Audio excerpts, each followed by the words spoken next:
Assalamualaikum Sobat Novel. Gimana kabar kalian? Taubat yuk, taubat. Asli itu respon banyak penonton bioskop pas udah kelar nonton film Siksa Neraka. Mau itu bercanda atau beneran, yang jelas filmnya sangat sampai banget.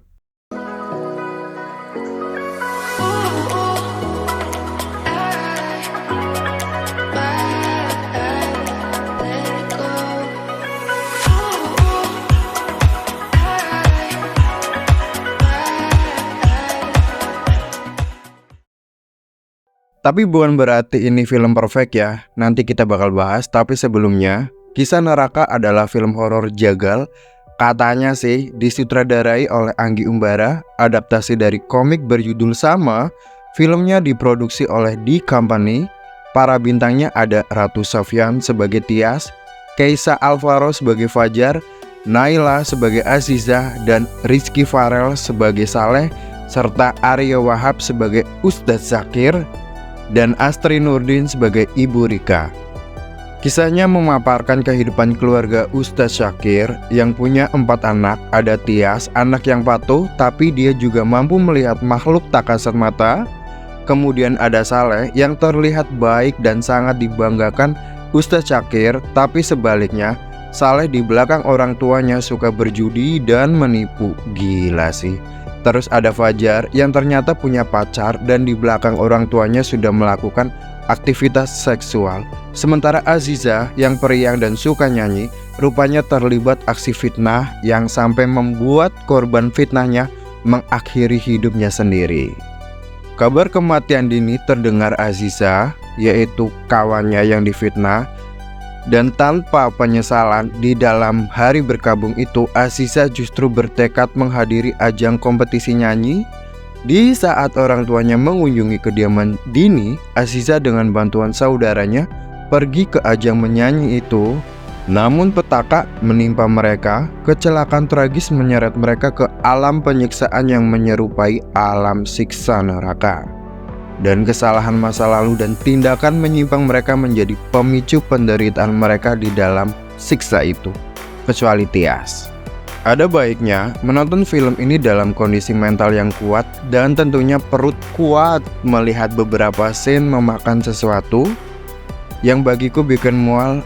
Terlepas dramatisasi cerita yang terbangun cukup bagus, ibaratnya ini sinetron Hidayah level upgrade.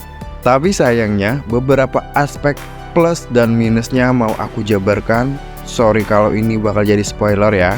By the way, untuk sobat novel yang nggak suka kena spoiler, kalian bisa baca artikel tentang review film Siksa Neraka yang udah aku publish sebelumnya beberapa jam yang lalu. Well, aku ngerasain sensasi yang mendalam saat nonton. Filmnya dimulai dengan prosesi doa atas meninggalnya Zara, anak Pak Harjo, si kiai desa. Tias yang masih kecil dan sensitif pada hal tak kasat mata mendadak mendengar jeritan-jeritan Zara yang hanya terdengar olehnya. Saat Tias menemukan Zara dijerat dan disiksa di sebuah ruangan, dia langsung berseru bahwa Zara kena siksa neraka. Aku cukup terganggu dengan pernyataan itu. Belum apa-apa menyimpulkan hal demikian, tapi sepertinya ini sengaja dilakukan untuk menarik perhatian penonton ketimbang bilang kena siksa kubur, mengingat judul filmnya adalah Siksa Neraka. Entah mengapa aku merasa kurang terhubung dengan akting Aryo Wahab sebagai Ustadz Zakir. Ekspresi wajahnya terlihat hanya berusaha menangis, tetapi kurang mampu menyentuh dramatisasi yang seharusnya dilakukan sebagaimana ayah yang ditinggal mati anak kandungnya. Serta akting Ratu Sofya sebagai Tias yang kendati pun cukup mampu berekspresi sebagai anak yang tertekan dan patuh terhadap orang tua, tapi entah mengapa aku merasa melihatnya masih terasa kaku dan belum sepenuhnya menyampaikan emosi dengan baik sebagai sosok yang melihat penyiksaan di alam neraka. Di alam siksaan. Oh iya, ada jump scare yang mana salah satunya benar-benar bikin aku teriak. Sesuatu yang gak disangka-sangka saat ada penampakan wajah pocong rusak. Juga beberapa jump scare penampakan hantu anak-anak Ustadz. Sejujurnya memang benar itu bikin tegang, tapi bagiku nggak perlu. Alih-alih menciptakan kesan horor, menurutku justru mengalihkan fokus dari alur utama.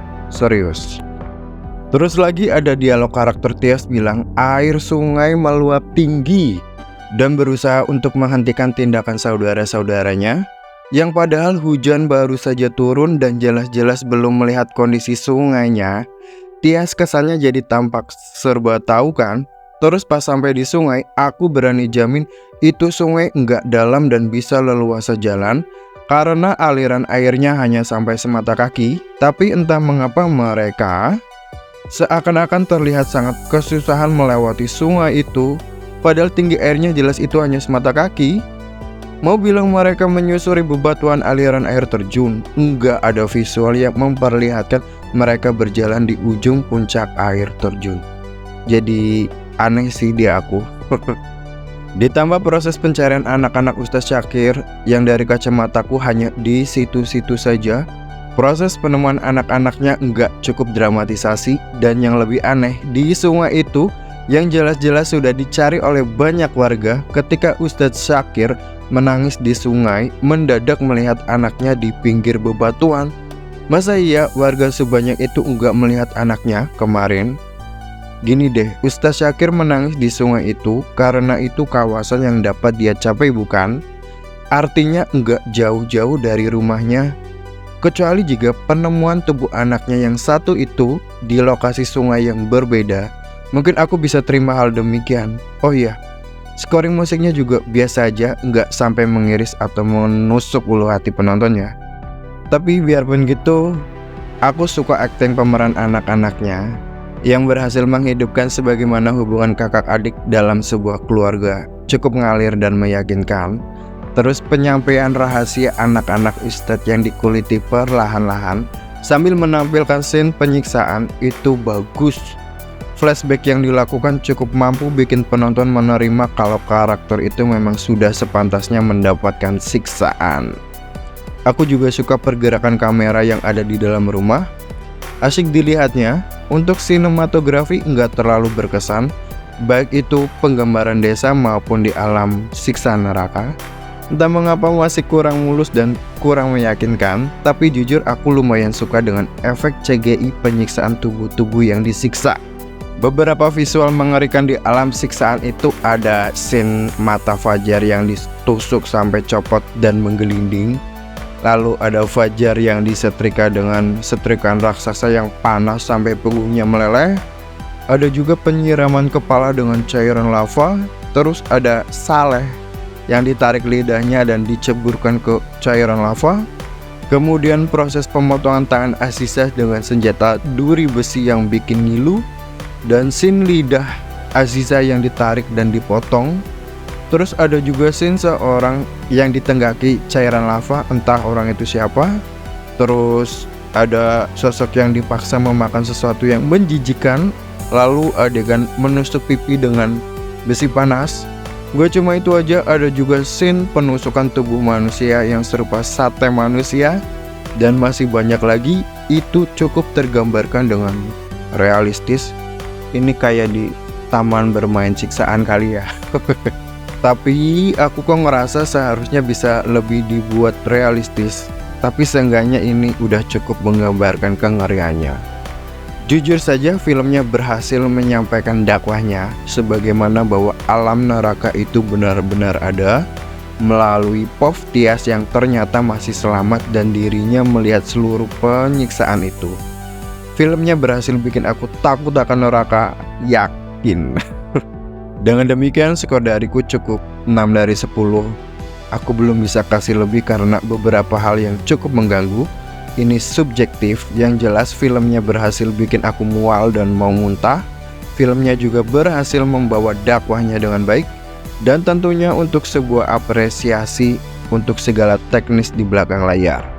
Segitu aja, yang belum nonton, tonton aja. Yang gak sependapat, gak masalah. Thank you banyak buat yang sudah subscribe. Yang belum, buruan subscribe ya. Sampai jumpa di review berikutnya. Wassalamualaikum, bye-bye.